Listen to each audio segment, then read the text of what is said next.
what are the kinds of groups na meron tayo sa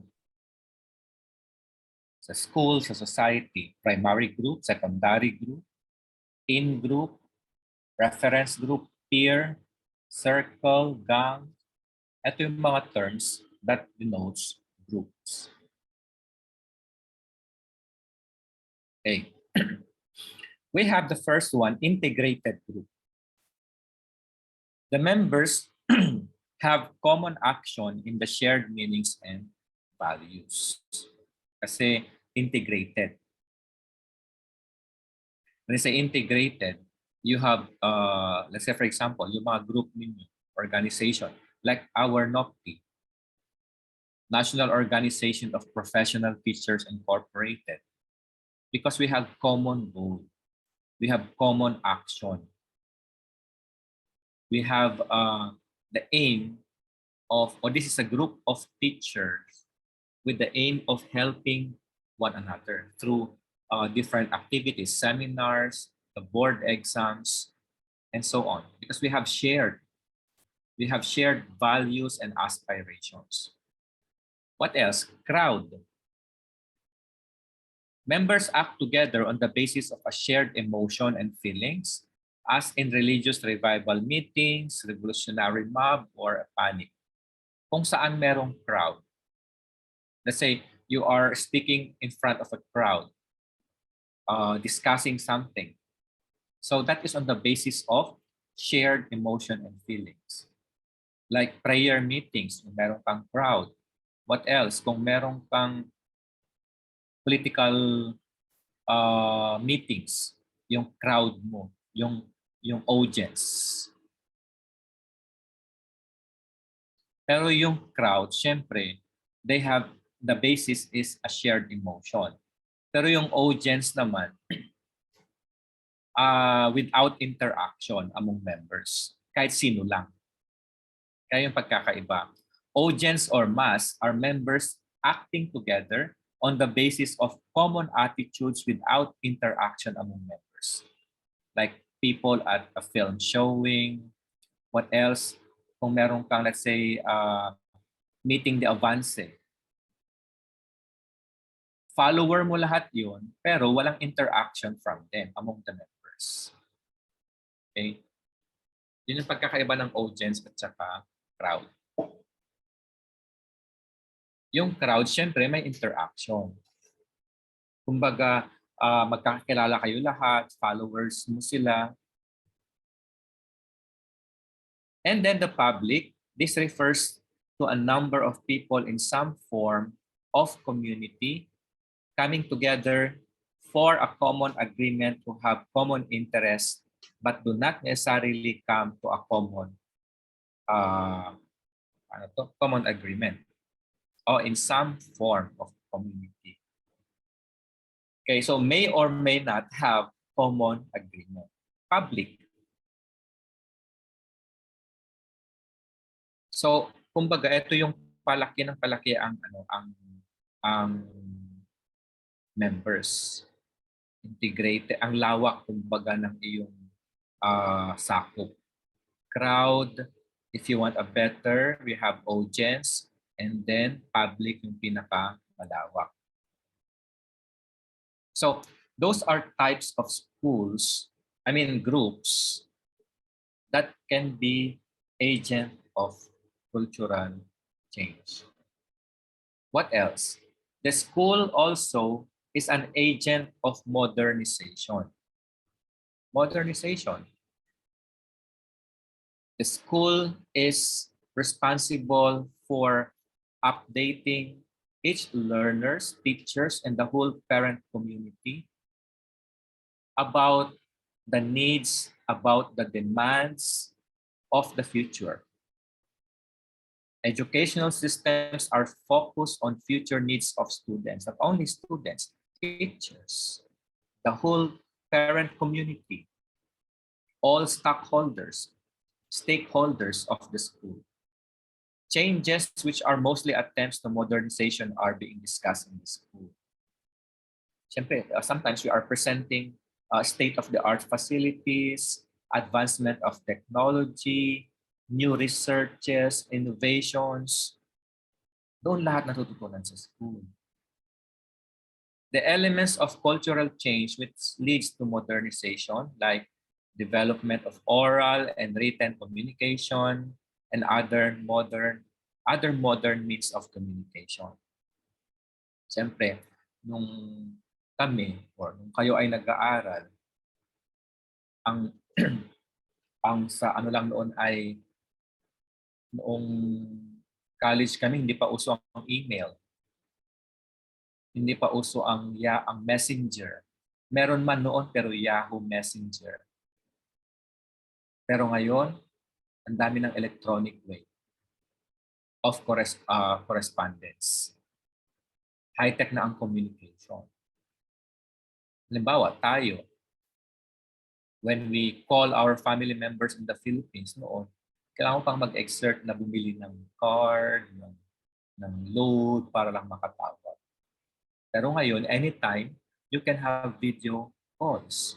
You can have Zoom, conferencing with your family kahit araw-araw. Kasi dati kasi ini-schedule pa yan, depende kung nasa every Friday. Pero nung unang panahon, merong telegrama pa noon. I-schedule mo pa ang overseas call, mga ganun. So, nakikita mo yung evolution, yung development in terms of communication from classical to modern means of communication. Same is true in school. Before, syempre, ang means of communication is through teacher, student, sa school setup, face-to-face classes, traditional setting. Pero ngayon, meron din tayong hybrid learning.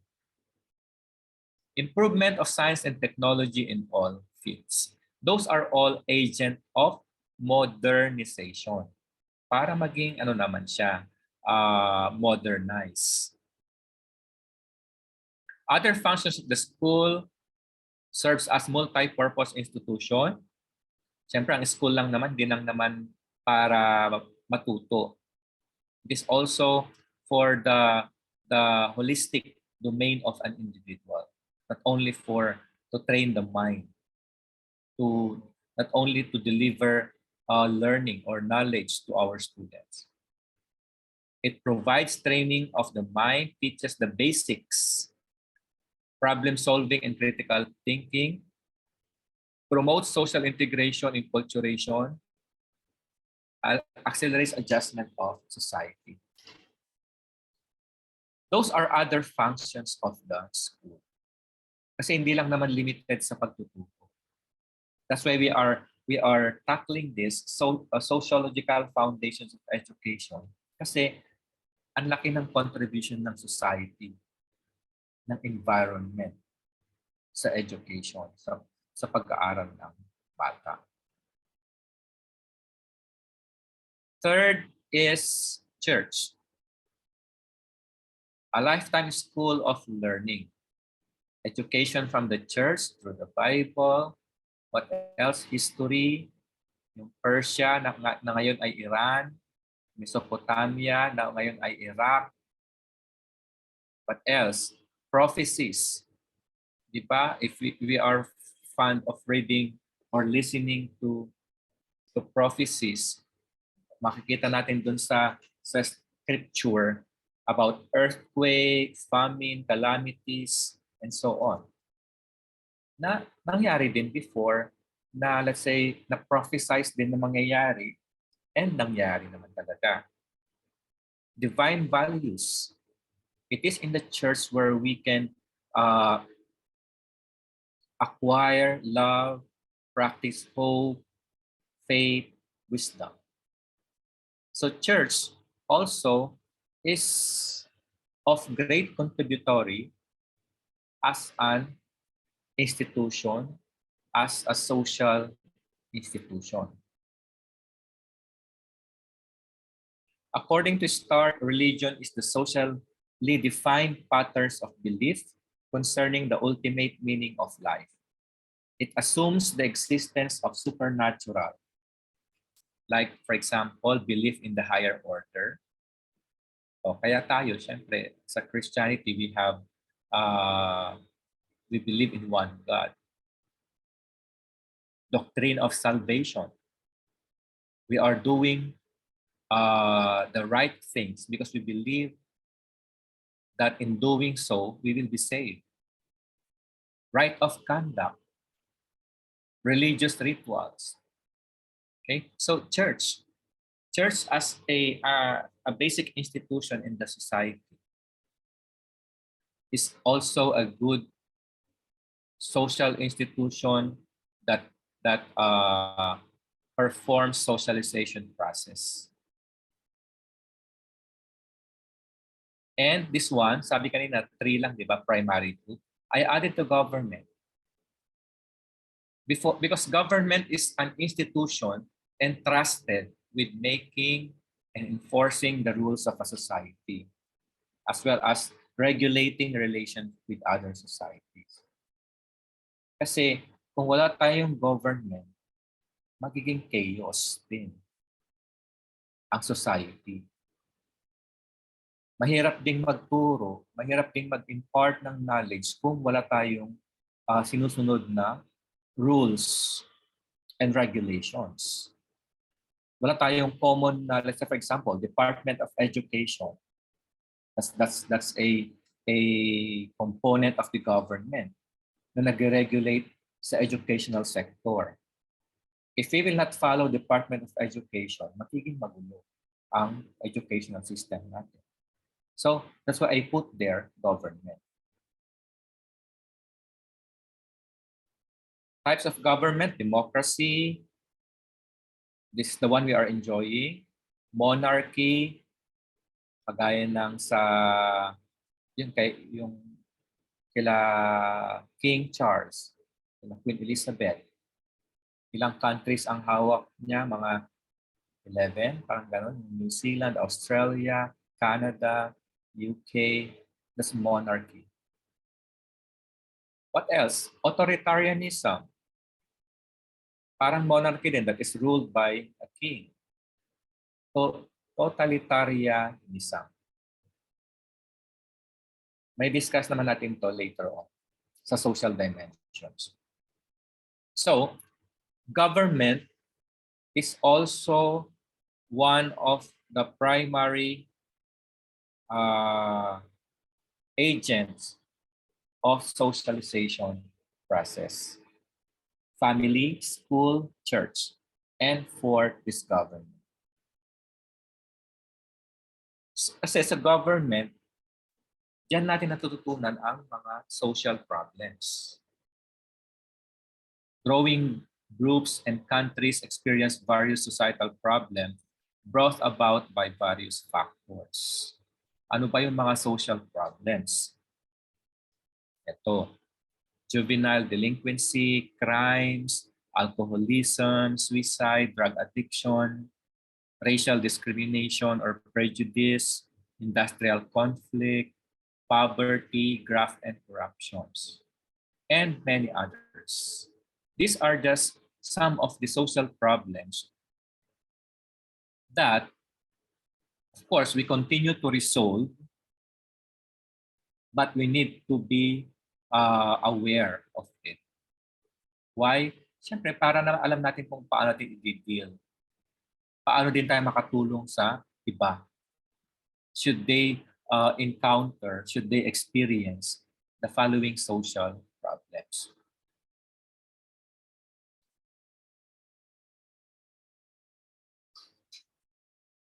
How to solve those problems? By social control. Because social control refers to the ways in which members of a society influence one another so as to maintain social order. Like for example, sa education industry. Siyempre, ang ano natin is American influence, American standard. Sometimes we need to see din yung mga ibang systems. Bakit sila nag-excel? Kahit ang liit-liit na country, bakit sa education? So, pwede rin tayong ma-influensyahan sa kanilang system para maging just to maintain social order if we wish to do so. So what are these social controls? There are two types. One is informal and the second one is formal social control. So folkways, mores, expectations not written down but perceived and made known to the people. Informal. Informal influence from the members of the society to the other, just to maintain social order. Pressure to conform, internalizing the values and attitudes of family. Informal lahat yan. Helping the child to understand and norms of to understand the norms of the bigger group. Role natin yan as a teacher. And then, our desire for acceptance of the bigger group. Kasi nga, di ba, lagi natin sinasabi, ang laki ng contribution, ang laki ng participation ng environment sa paglaki ng bata, hone ng skills, sa mold ng minds, sa pag-discover ng potentials ng mga learners. Ano naman yung formal social control? Yan, following the law. Siyempre, meron tayong regulations, policies, or guidelines, simple guidelines to follow to make it formal. What else? Formal mechanism to maintain control over the behavior of its members. Yun. Let's say sa classroom setting. Kailangan, sa start pa lang ng klase mo, ng school year, mag-promulgate ka na, mag-propose ka na ng internal regulations sa classroom. Kaya nga, di ba, usually sa first day, first week, nag-elect na kayo ng officers, gumagawa na kayo ng mga classroom policies para meron silang susundin all throughout the year. That is formal social control. Bakit? Just to maintain orderliness sa classroom. Meron ding orientation ng school. Halimbawa, aside from, kasi nakalagay na lahat yan sa handbook ng isang school. When you start your classes, ano yung mga kailangan nilang sundin? What are the policies kung nag-cheat yung bata? Ano ang mga policies in terms of school uniforms, proper haircut, ano pa? Ilang late ang pwede bago ka ma-expel or ilang violations sa school bago ka bigyan ng sanctions. These are all guidelines or policies na kailangan ng formality. And usually, dinidiscuss din ito during school orientation, especially sa mga new students. We call it, let's say, orientation day, acquaintance day. Not only the students, sometimes we call attention of our parents, new parents, para i-orient sila. And then, each classroom din, sa school setup natin, nagpapatawag tayo ng parent-teachers meeting. Nag-elect kayo ng PTA officers, sa mga parents, gano'n. Ino-orient mo yung mga parents kung ano yung mga rules, policies ng classroom and the school. Curbing antisocial attitudes by disallowing privacy or ascribing undesirable status to bias. O yan nga, yung sa school policy. Kaya,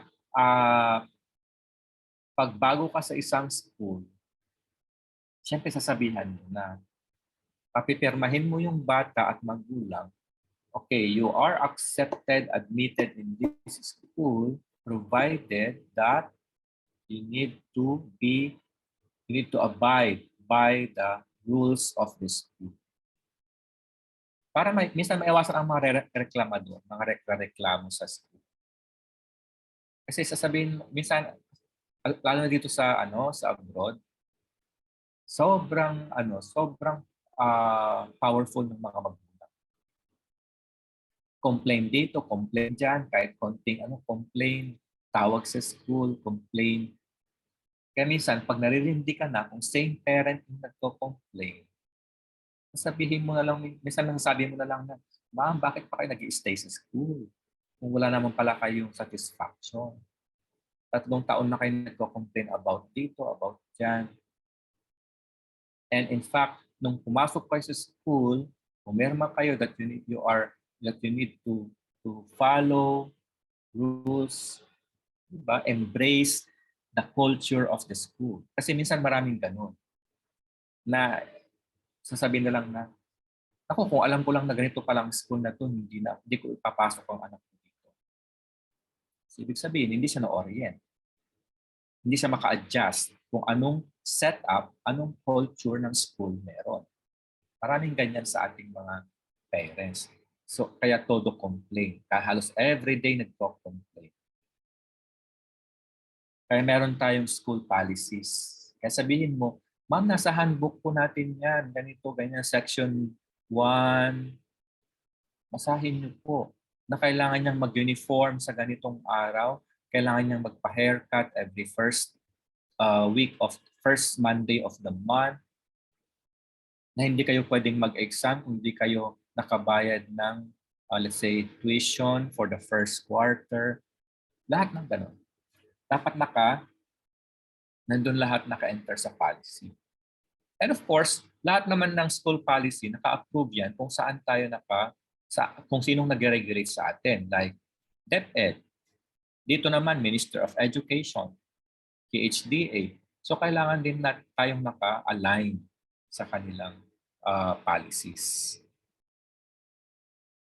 Social process. So how do we achieve socialization? Siyempre, with the use of with the social institutions, with the agents of socialization, through social control. Now, how? So this is the social process. Sociologists have noted that social change occurs in patterns, and these patterns are called social process. This is also used to interpret social behavior. So what are these social processes? One is competition, an impersonal attempt to gain scarce and valued resources of wealth, land, etc. Siyempre, in every society naman, di naman nawawala talaga ang competition. Not only, let's say sa education industry, may competition din yun sa school. Competition of students, enrollment. Minsan nga nagsisiraan pa ang my school para lang makakuha ng estudyante and teachers from the other institutions.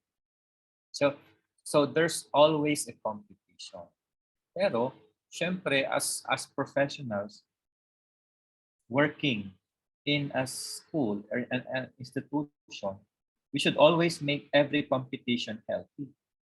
Yung healthy competition naman, wag naman yung below the belt na sinisiraan mo ng school, even to the extent na yung principal, sinisiraan mo na rin siya personally.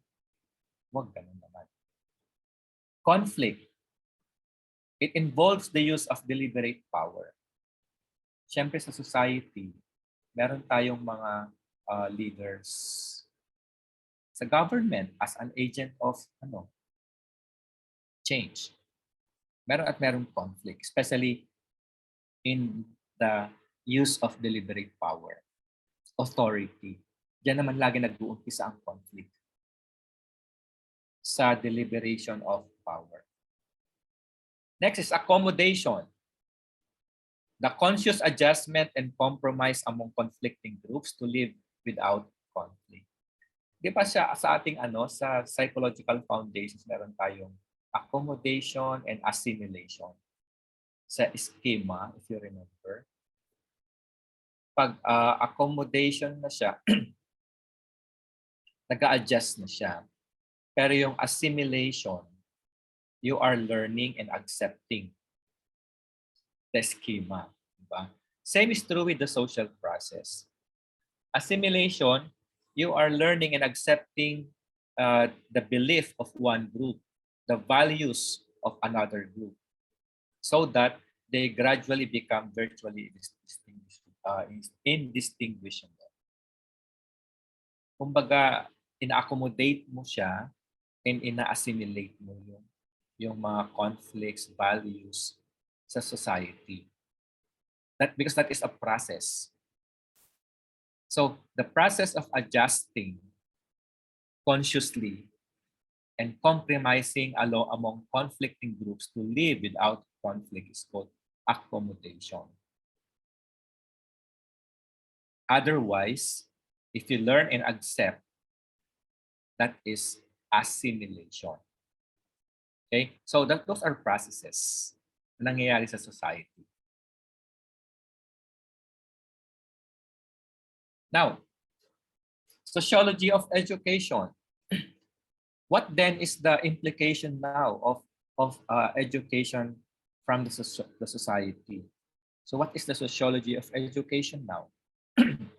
So sociology of education provides the study of the relationships between society and the educational processes which contribute to the analysis, aid, solution to problems confronting the educational system. So, syempre, paano ba tayo nagkaroon ng K-12 curriculum? Bakit tayo nag-change ng educational system? Because we are studying the relationship between society and school. Nakikita natin na, kasi halimbawa, yung demand ng jobs or skills, yung marketability ng ating mga graduates. Kung nakikita natin na lahat ng gumagraduate sa atin ay karamihan naman ay hindi nakakapasok ng trabaho, we need to study. Kaya nga meron tayong research. Tingnan natin ang statistics. Bakit kayo hindi sila nakakapasok? Kasi baka yung mga tinuturo ninyo, walang skills doon na kailangan sa demand ng jobs ngayon. So anong gagawin mo? Study the relationship between society and the educational processes para you will come up with a better educational system. So yun yung role ng society sa education. Nalalaman natin yung relationship between society and the educational processes. Kaya, we need to upgrade. Wala na yung mga ibang courses hindi na kailangan. Halimbawa, ano pa bang ano? Noong pandemic, ano yung mga naging nawala yung mga BS, HRM. Bakit? Kasi nag-close ang mga borders, nag-close ang mga hotels. So walang trabaho yung mga hotel and restaurant management graduates. Mga ganun. So kailangan tingnan lagi ang relationship between the society, yung demand ng jobs. Kasi yun naman ang ano natin eh. We are preparing our students for life, kung ano magiging life nila in the future. So, let's say, if we are foreseeing kung anong magiging life after 5 years, yun dapat yung tinuturo natin. Paano? By means of studying the society. What else? Sociology of education aims to study how social elements have an effect on the schools and individuals, like democratic ideologies, to help the school create curriculum to best meet each child's need and cater to personality development. Same thing, to improve personality development. We need to look at different social elements. What are the different social elements that are contributory to the personality of our learners? And then sociology of education is recognized as a place where there is an opportunity for the students to learn and develop unique skills that they need to survive and have the potential for. So in short, sociology concerns the system educational system, especially modern in our modern society na meron tayo. Kailangan mag-compromise sila kung anong society meron tayo sa educational system na meron tayo. Kailangan balance sila para mas maganda ang output. Kasi nga, yung mga experiences ng mga bata sa society, iba na. Ngayon nga, ang socialization ng bata online na din, di ba? They meet their friends online. They meet new friends online. They discuss aspirations online, especially sa mga online gamification, sa games.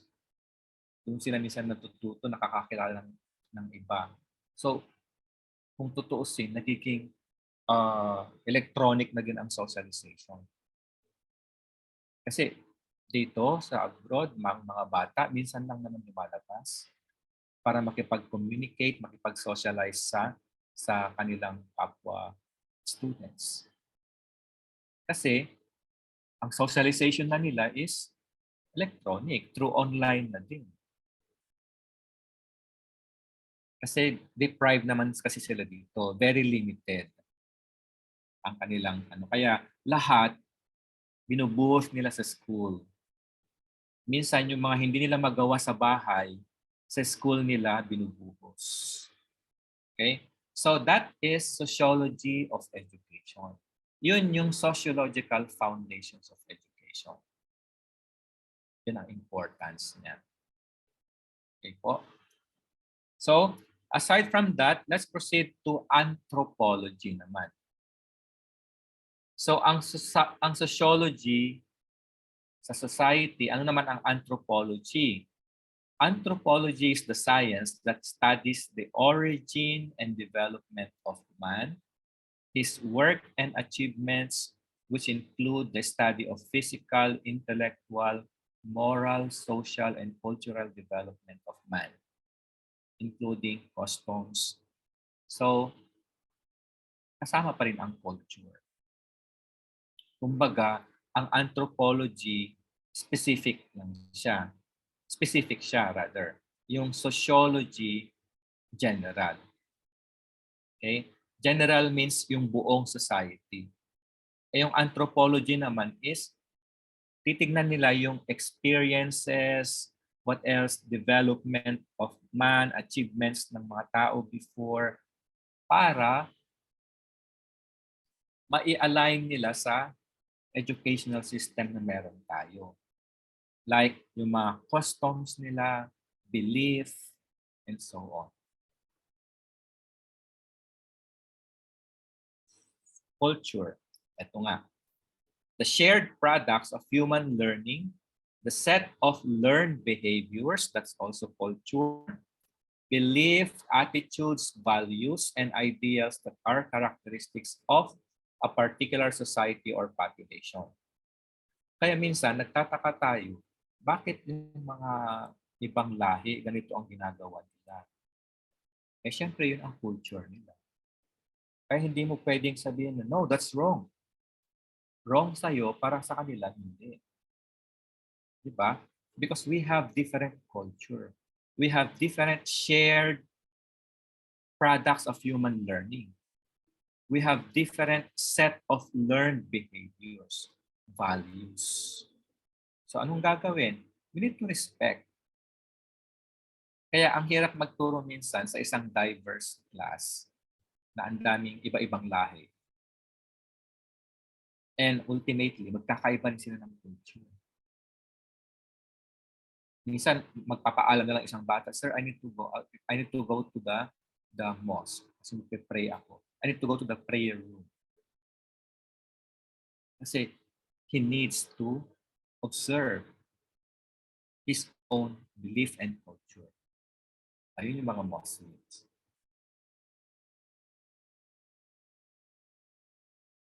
Knowledge, belief, arts, laws, okay. Characteristics of culture. Culture is transferable. Okay, it can be transferred. based on your knowledge, based on intermarriages, ano pa, interaction with other people can be transferred. Dynamic, flexible, can be learned. It's continuous. Yes, continuous in development, in progress. Shared culture. A culture is universal.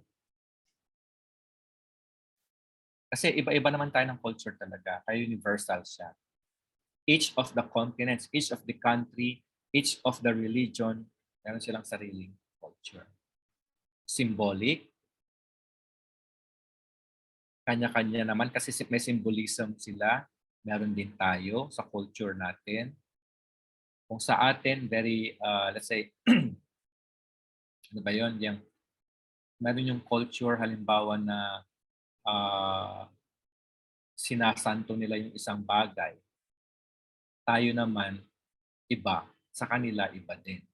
Ganon. Kasi they have different symbolism. Sa atin, sa Christianity, symbolism natin yung cross. Sa iba, hindi. Because they have other symbolism. They have other symbols. Culture is adaptive. Can be easily be adapted. And it can be borrowed also. Aside from the fact that it can be transferred, it can be borrowed. It can be learned. Elements of culture, we have language, norms, sanctions, values. Language. Siyempre, iba-iba, magkakaiba tayo ng language because we have different foundation of culture, verbal man, non-verbal. Diba meron yung non-verbal na language nila dito na yung wait. Ganun sila yung kamay nila parang, alam niyo yun, ginagawa yung fingers nila. Yung pala, wait lang. That's non-verbal language.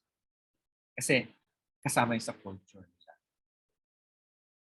Meron din minsan, let's say sa ating Filipinos, sa elevator, ugali kasi natin yung tignan yung kasama natin doon from head to foot. And minsan, sensitive pala yung ibang lahi na hindi sila pwedeng tignan from head to foot. Especially sa mga babae, di ba? Mga ganon. So, those non-verbal language, we need to learn kasi iba-iba, magkakaiba rin tayo ng culture. Baka mamaya, makulong ka na lang dahil doon. Violation na pala yun sa kanila. Okay? Okay, it's less than a minute. Last na to. So let's enter again the same link.